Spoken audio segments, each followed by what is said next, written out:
All right. We are going to talk about the Blue Beetle film, mainly just the impact it's had on the DCU, some certain things about the background, as well as where we feel like this movie is being underappreciated or not getting enough love for the DCU films. But before we get into that, let's just talk about our feelings about this films. What do you guys feel about the Blue Beetle movie? Because for me, I definitely feel like it's the best DC movie or DCU movie that came out this year, and it's definitely enjoyable. But at the same time, it's you can tell this is definitely a low budget film, and it's really questionable whether this movie is something that people are not enjoying enough, or it's rightfully getting the respect it's getting because of its low budget. Um, Uh, yeah, Go go ahead, for it. Osi. No, you go. All right. Uh, so when you're talking about the other DC, you're just talking about the Flash, right? I'm talking about the Flash and Shazam 2 that just came out this And year. Shazam too. As far as those movies, I think I'll probably agree with you, that this is better in terms of story, than those movies. I do think that Flash probably has some advantages or edges this out in some categories, but I will say overall, yeah, you're probably right. This is probably the best that they've had this year. It definitely suffers from the fact that it was initially intended to be an HBO Max, like straight to release on HBO Max. And you can tell that given those parameters, the creatives behind it basically like put their all into it as far as like doing the best that they possibly could with what little they were given. And that kind of ushered the studios to be like, oh, we could actually like put this in theaters and probably make some money off of this. So that whole process is unfortunately it's evident in the film. Um, Whereas I think if it was initially created as a like we're gonna put everything behind this film, this is gonna be a wide release studio project, then I'm sure that it would have been a much better film. But given the limitations that were placed on it, I think they did a fantastic job. Yeah, I think given, like we said, all these things that are surrounding it, right? With the resources that they had, like the makers were really resourceful because for like the little budget that they had, a lot of people, there's like way more positive response for Blue Beetle than I saw for like Flash for sure.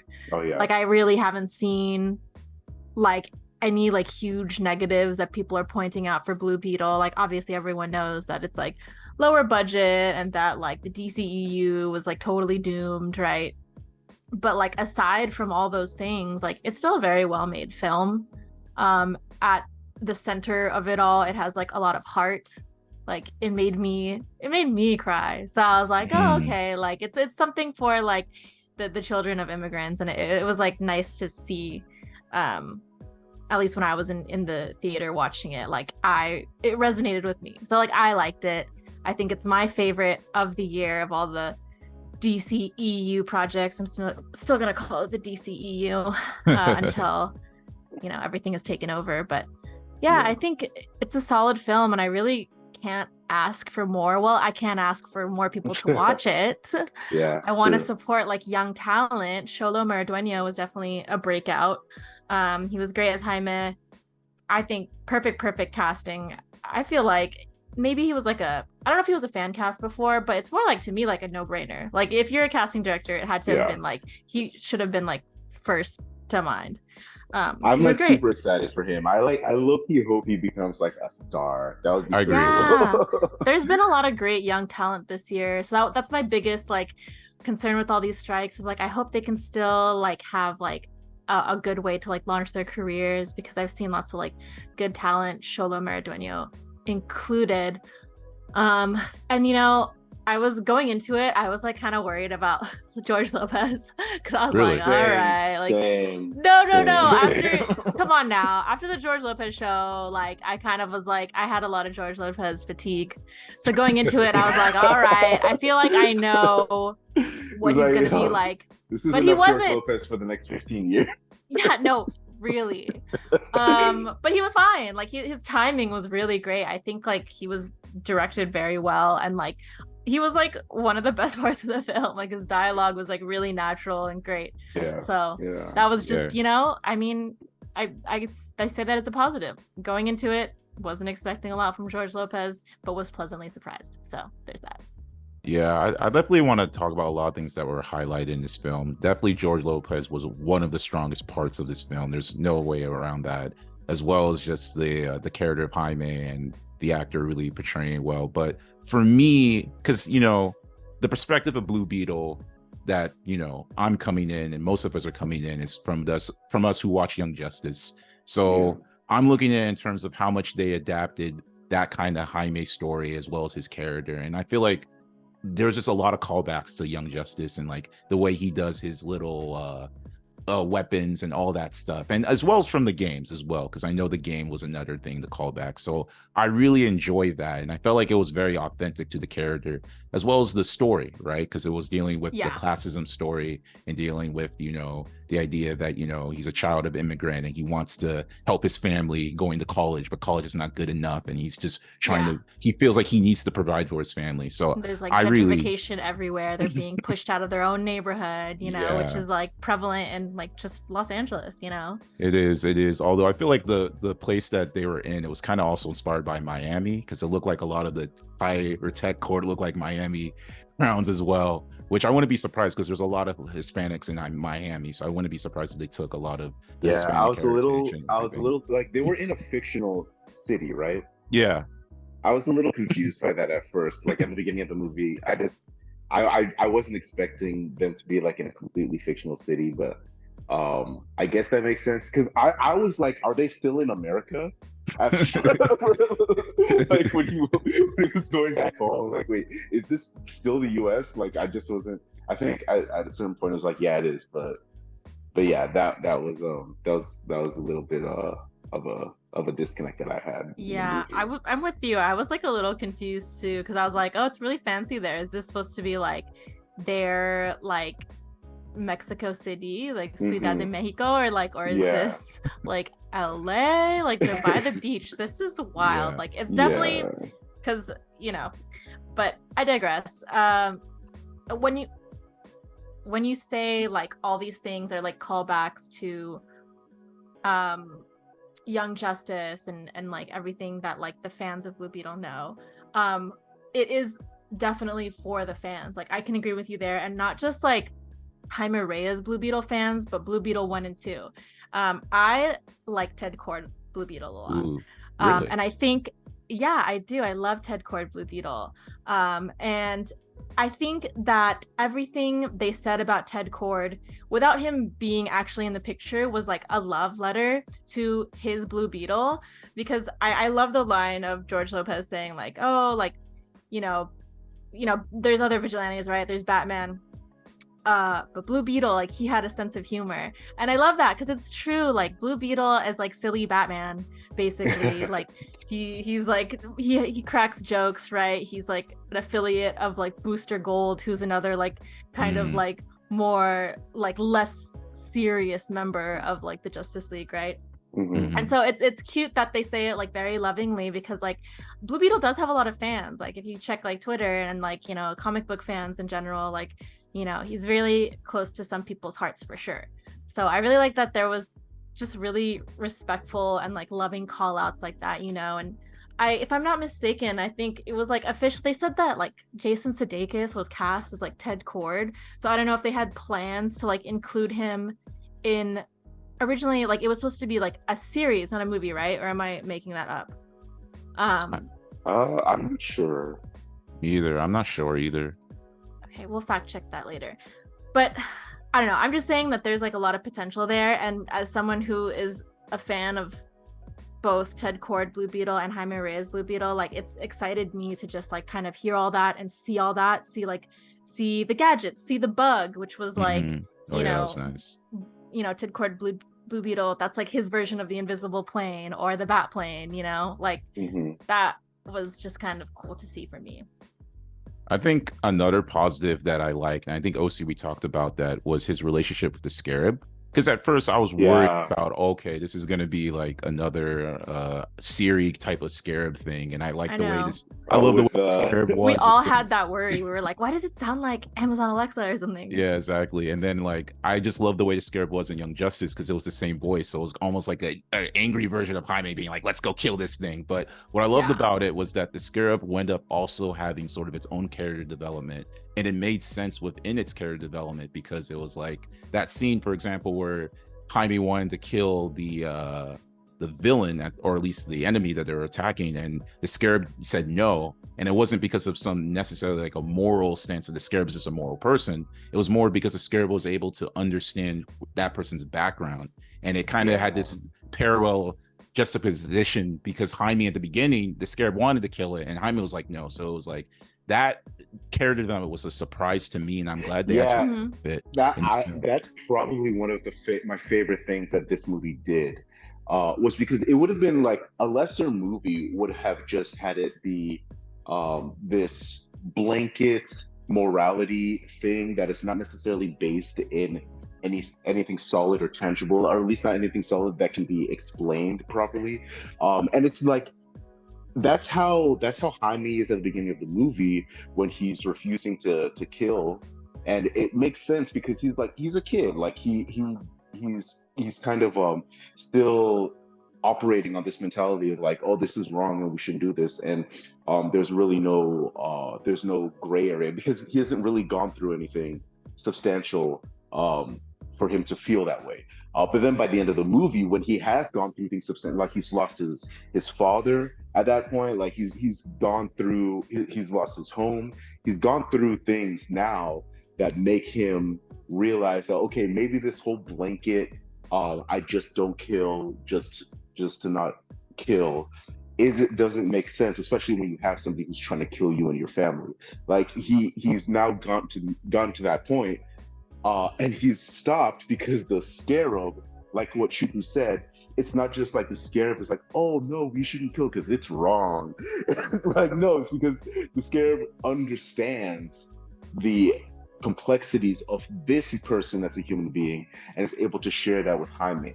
So it would have been easy to just be like, oh, the Scarab finally like knows the morality of like, oh no, it's wrong to kill people, and the Scarab stops him from crossing over into that line. But no, they had a much better mechanism of doing that. So I really appreciated that. Yeah, that's just another reason I'm like excited to see more from like this Blue Beetle and to see like where it goes, were they to bring in another Blue Beetle project. If we get another project. I mean, or any project, right? Well, James Gunn did say this Blue Beetle is going to be inside his universe, so yeah, that's the one positive, but also he never said anything else about Blue Beetle at all ever again after that. He said a lot of things. He says too many things. He's chronically online. Yeah. But yeah, I'm glad we brought that up because I too, because we all had the same fear. We were like, oh my god, it's just like Siri, and like everyone came to love kind of the evil Scarab in Young Justice, because like obviously Jaime and the Scarab would have like a back and forth, but in the film, I think that wouldn't have worked. Now that we've seen all of it, I'm like, okay, I see why they did that. Like they made Khajiit the way that they did, because if they made it like kind of more one-dimensional, then the strongest part of the film, like you said, with this, I guess, study on morality and like empathy, it wouldn't have worked. It was a gamble. It was very experimental, and it paid off. So I'm like glad that they did that. They made choices that were like unique. They weren't just like pandering to all the fans of Young Justice or really like any other thing. Like they kind of went their own way, and I respect that. Yeah, I think what helped was that they wanted to consist with this theme of family, right? Because that's the biggest thing that separates this from a lot of superhero movies, that his family's kind of involved in it. So it's kind of this theme that now the Scarab is part of your family, and then now because it's part of your family, it's gonna learn Spanish and speak Spanish, which was also very fun in the film as well. So I think that's what also helped with it. But going with themes, so I'm glad, Crystal, you're here because you are part Hispanic. I'm really curious, how did you feel about the Hispanic culture being presented in this? Because we went with Yeah, Javier and he had sort of a different opinion about it. So I want to hear yours. really. Yeah, You say, he yeah. I'm half Mexican, so watching it, there's definitely a lot of things where I'm like, oh, like that's really great. Javier, let's like start with this. Javier is not the same generation as me. All right. I don't know. I don't know what generation he is. I don't know if his parents are immigrants or if he came here. Do you guys know? I don't know off the Really, top of my head. actually, Okay. I actually think he came here. Okay. Well, I'll start with this. Jaime's experience I resonate with because I'm the children, like a child of immigrants, right? Like first gen. So I was born here. Was Jaime born in wherever the heck he was? Yeah, he was born here or whatever, or Okay, born in cool. America. Yeah. So that's the experience that that they were trying to convey, right? And it's an experience that a lot of like Gen Z, like first gen children of immigrants go through. So I think that they showed that very well. You know, like you're part of this family, and you love them for better or for worse, right? And like sometimes they like give you a hard time, and sometimes like you're embarrassed, but that's your family, so you love them anyway. And I also like, to me, like I thought it was done really well because we've seen this in a lot of media, right? Sometimes, you know, being a child of an immigrant is not always perfect, right? You have complicated relationships with your parents. I think Jaime's relationship with his parents, his dad especially, is painted in a very like pie in the sky positive light, right? That's not everyone's experience, but it was really, really nice to see. And I think that gives maybe other people who are raised in like a Hispanic household that are used to like, you know, machismo stuff going on and whatnot, it gives them a little bit of, I guess, closure that they might not get with their own parents. I had the same experience when I watched like Everything Everywhere with Evelyn, obviously, because like my mom's Filipino. So like for me, I feel like that's just seeing like a relationship like that painted in such a positive light, like just like making it very cool to be like Hispanic, you know, that was like, to me, like I think a very good thing to see. Like whether or not it's someone's specific experience, it's still, I think, important to see that in films, and this film especially just showing, you know, what it's like, you know, growing up in a Latino household and just like putting it on a pedestal, right? Like it's a good thing to see. Yeah, I think his criticism is that he felt it was too he felt like it was too under the umbrella. Like, for example, his love interest is Brazilian, but yet she's speaking like fluent Spanish, or like they're like they have like Portuguese. or yeah, she's supposed to be Portuguese, or like the villain, he's like, I think he's Guatemalan, the villain that they were fighting.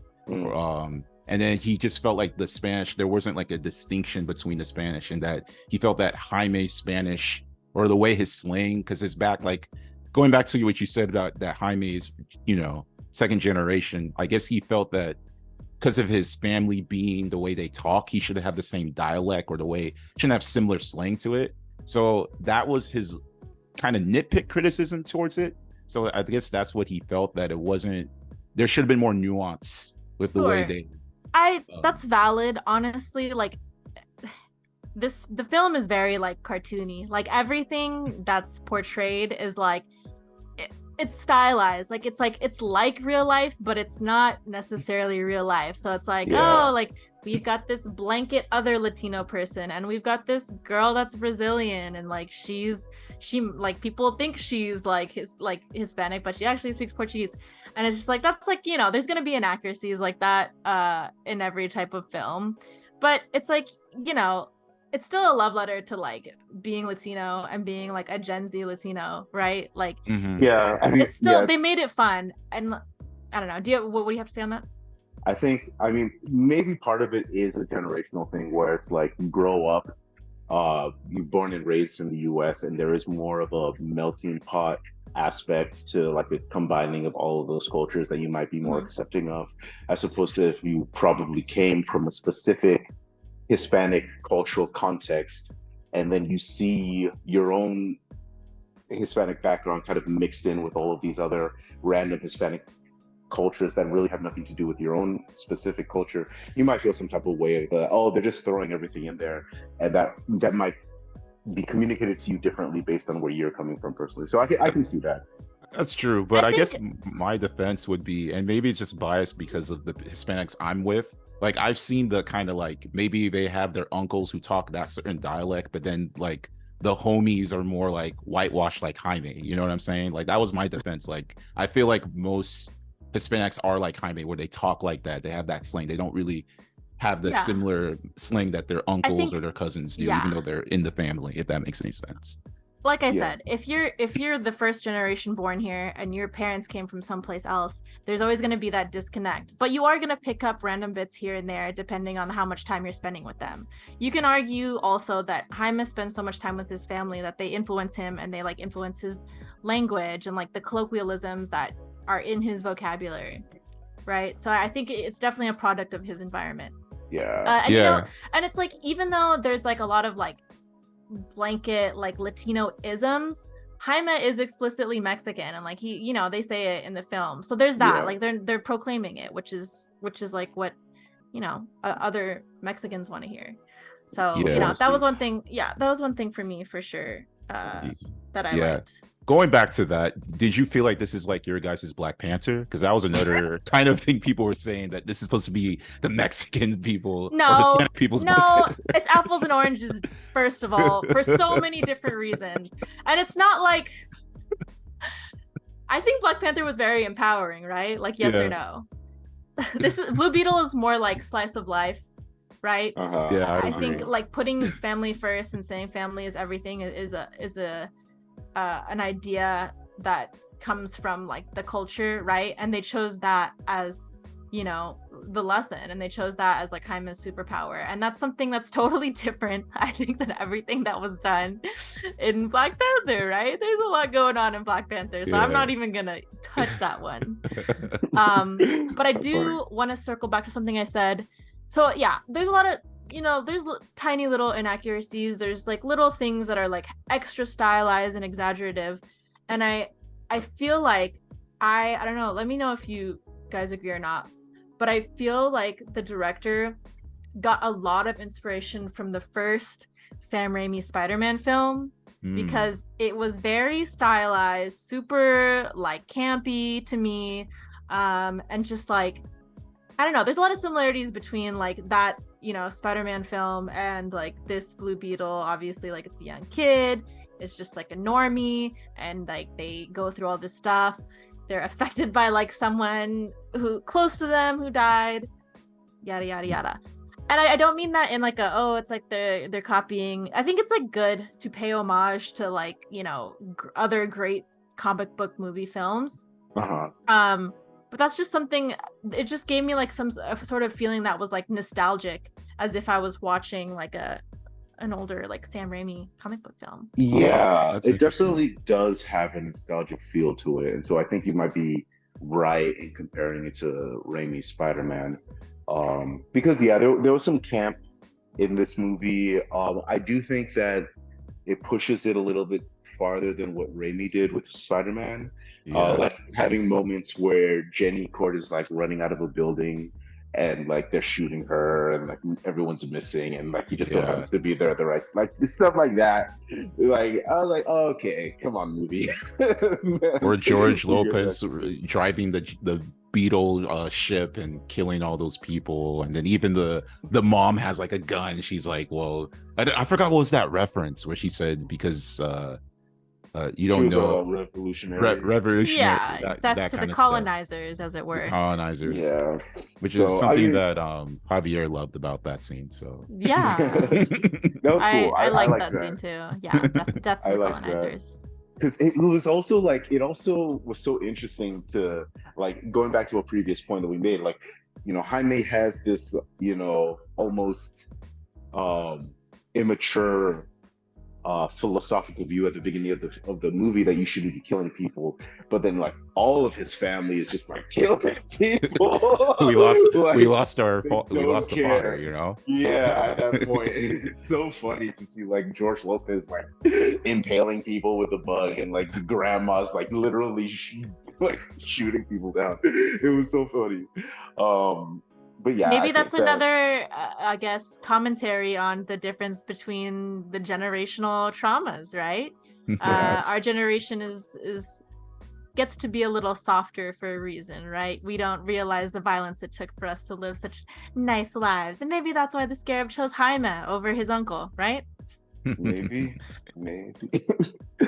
But yeah, I think that was good. There was a point that you were making prior to that though. I was comparing it to Sam Raimi Spider-Man films, The Spider-Man. and it was a little Um, cartoony. There's gonna be inaccuracies, of course. yeah. Oh, either way. Yeah, I think I would agree with you on that. I think despite the fact that it might have pushed into the camp a little bit much, I think they still did a good job. Um, for me, I one of the issues that I had with this movie was the whole Jenny Cord character. Mm. I first of all, I didn't like the actress. The way that she was acting, it felt like she wasn't acting. I don't know. It just felt like she was just reading lines. Yeah. It didn't seem like she was into the movie at all. Like especially with like Cholo Merdueña being like he seemed like he was really into it, and he was doing a great job. And his sister too was like His great. sister Like was great. Yeah, her sister was yeah, good. and then like when they're on screen with this Jenny girl, and she just like it was just apparent like she doesn't either she doesn't care, or they gave the directors like telling her to do something off, Yeah. or she's just like they're just like, oh, I just get mean, she didn't have a lot to work with, all right? And I think there are some scenes where she was a lot more genuine than others, right? I think like she had one time to shine when she was talking about her childhood, and like she was getting like emotional talking about like Ted Cord. But the rest of the time, for sure, like yeah. she might have been like phoning it in. I'm not sure. I'm I not sure mean, what yeah, was going on there. it was a little generic, like some of the stuff that she was Yeah. having to like say and do, right? Like she was like the one that was like exposing Jaime to everything, right? And that's like really all she was there for. Yeah. Yeah. So I think And it's then maybe like, yeah. I also felt like the romance between them, Was weak. it felt unnecessary at the end of the day. Like it Yeah. felt like it just didn't need to happen, but oh, it's gonna happen because like it's the formula. I think So they wanted to make it. I mean, it was a joke in there, but maybe they did want to make it like a novella. I Novella. guess so. Always got to have the rich love interest, huh? Yeah, yeah. That was kind of the joke I came with the movie. That the moral of the story is that if you're poor, just marry a rich person. Like that was basically, or date a rich person, and they'll get you Yeah. out of poverty. That's the story of it. But I agree with you. A lot of it was a little bit generic. There was a lot of similar tropes, and I can see if someone who's not familiar with Blue Beetle, they might look at this as like, oh, this is a cheap version of Iron Man or something like that, or I don't know. So I can see it didn't really, and again, we come from the understanding of that it was not meant to be a theatrical film. It was supposed to be a TV film, so we understand the low budget, but I can see people who don't know that, and then they come in and it's like, it is a movie that is like, if you've seen a superhero movie, you kind of see what's going to happen. You see the plot Mm-hmm. beats. He's going to be stumbling at the beginning, and then he's going to learn and get through. But Yeah. I guess for people who have seen it enough to see the Hispanic culture play into it, it really, for me, it stood out a lot. It really did play into this whole theme, and I like that it was consistent with it. So that's why I definitely enjoyed it. And I'm biased because I love Blue Beetle. So I think Yeah. too, there's like some really cool. I have to call out like one visual that I really loved. Like when he is like knocked out, and he's like kind of hooked up to like the other guy, and then he has like the dream sequence with his When like he's getting recently milk. deceased. Yeah. Is that a TMNT reference? That's a TMNT. Love it. Yeah, he's getting milked, but it's a dream sequence, and he sees his dad who like had just passed.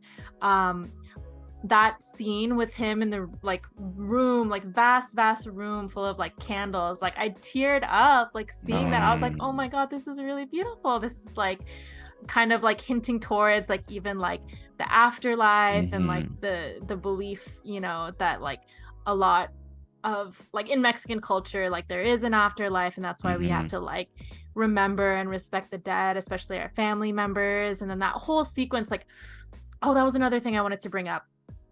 Like just in relation to like the immigrant story and like being first gen born here, I think that played really well with Jaime's relationship with his father, and like that scene of him like talking to his father after his father already died, like tied into an earlier conversation that they had where, oh my god, I'm getting emotional again, but Jaime's like, oh, like what's your purpose? And like his like own father, like who's like, you know, like well into his age, is like, oh, I don't know yet. Like that's like so like emotional to me, because it's like again, like our parents are the ones that like made all the sacrifices for us to be here. So it's like but like for like his father to admit that, like I don't think that's like not something that happens very often. Like our own parents wouldn't say that. I feel like you have to be like really close to your parents. So it's like hearing something like that in a movie, because like you know it in your heart of hearts, was like kind of crazy to me. Like I was getting emotional. I'm like, oh yeah, that was the strongest scene to me, emotionally. Yeah. Nice. Yeah, this movie, yeah, you can definitely, like we said initially, like you can definitely tell that given the limited resources, all the creative people behind it did their best to make something worthwhile. So I guess that like transitions into whether it was received that way. Like I think we kind of mentioned, like we have the understanding, because like we've kind of been following the production of this film for a while. So we were aware when it was first announced as like a straight to HBO Max project that was going to be created. And when Cholo Mariduena was cast, and we were like all excited, we saw the leaks of him in the suit and all of that stuff. So we've kind of been following this for a while, and then we were there when the news came that this was going to go from straight to HBO Max to a wide release project.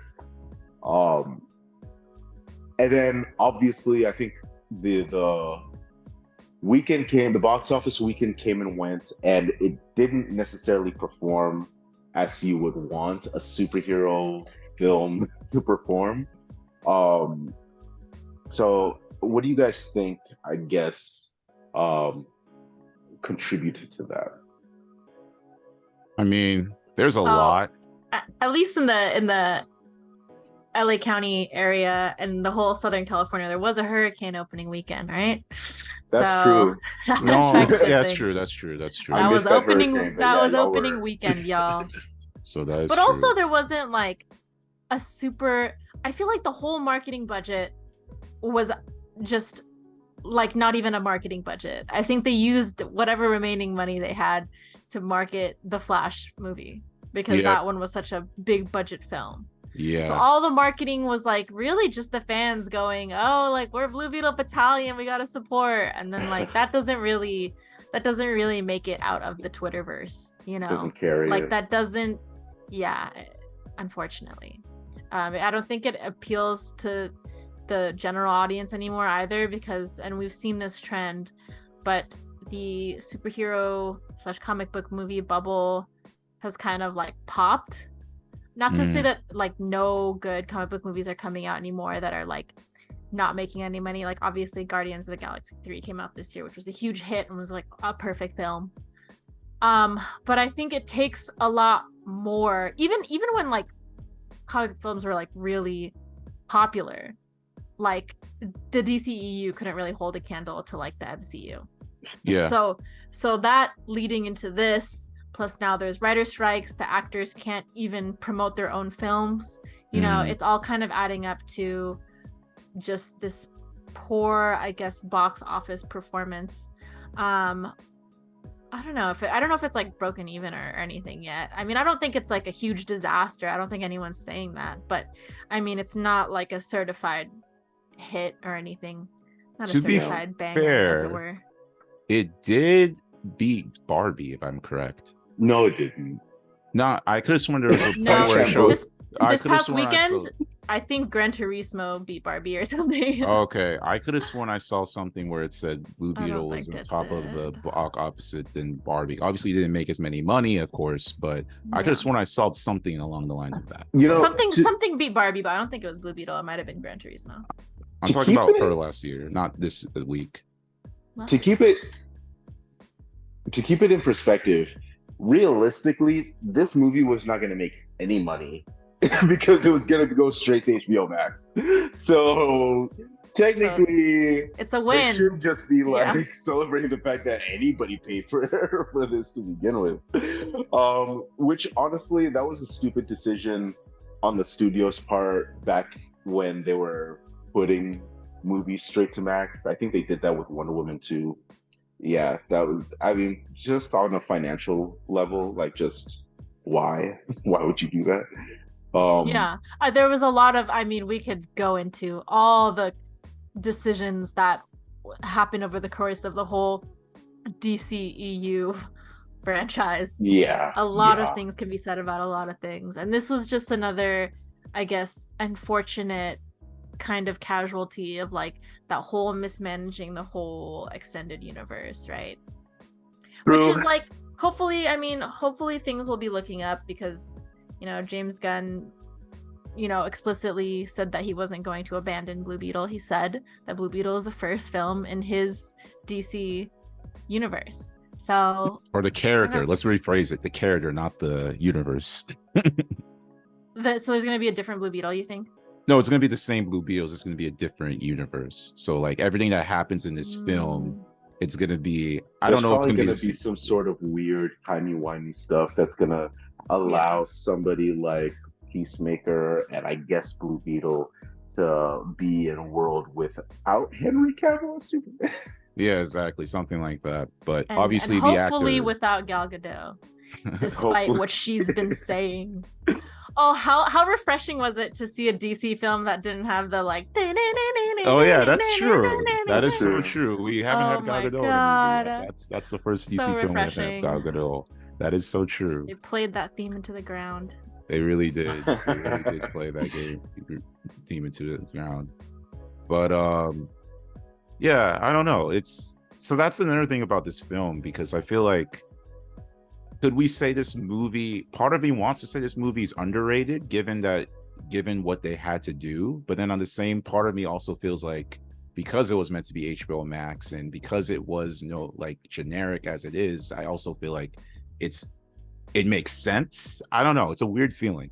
Yeah, If that can make- I get you. Yeah, it's almost like I wish more people went out to see it just because we had fun with it. But I definitely understand it if it's like you're going from something like Guardians of the Galaxy 3 to this. It is a step down. Like or even realistically. Spider-Verse, since that was the last Yeah, wave. even especially Spider-Man. Yeah, like major step down. So it is a bit difficult to ask the movie-going audience to embrace this film at that same level, considering the fact that it is almost objectively speaking not as good. So yeah, there's that. But you know, hopefully this isn't the end of Blue Beetle, Jaime Reyes, Cholo Marduena, all of that. I definitely want to see him again. I definitely want to see Blue Beetle again. Yeah. I want to see a good DC universe, man. Yeah, me too. And I want to see, you know, films with inclusive and diverse casts. Yeah. So, you know, hopefully that's something that will further affect the industry, is, you know, seeing that people care about those things and that we should trend towards that. Yeah, because that's another thing. Because a movie like this, then it can be the argument of, oh, nobody wants to see Latinos in a film because they don't make that well at the box office, and we don't want to get that kind of rap, even though it wasn't really their fault. It was other things around it. So yeah, there's a lot of factors that go into like maybe why it's not performing the strongest at the box office. I think having the hurricane was like so like sad and like crazy that it was like opening weekend. Everyone in Southern California like had to stay inside. So that affected things. But to be fair, when I was walking, like when I was at Walmart, and even today when I was at the movie theaters, I did see a lot of people wanting to see Blue Beetle. So we'll see. yeah, I mean, I was just at the theater too, and I could see that there was like a lot of people like going into the theater for Blue Beetle, and you know, hopefully, and we've seen this before, like, you know, sometimes if there's enough good like word of mouth, like people will flock to the theater and support things that people are saying are, you know, are good, right? Like we saw that with Puss in Boots. So hopefully it's like, you know, there's a little bump, there's a little uptick in like butts and seats from people just saying that it's a solid film. Because I was just talking to some friends who hadn't seen the film but were like, oh, I heard that Blue Beetle was good, and I was like, I can confirm, like it's a fun film, and like that was nice that whoever their source was had like, you know, they had heard positive things. So Right. you know, hopefully that means that, you know, we're gonna see an uptick. Nice. Yeah, so definitely let us know down in the comments what you think if you saw the movie Blue Beetle, if you have any predictions as far as like its effects on the future of the DCU or just movies in general. And we'll catch you guys later. Peace. Peace.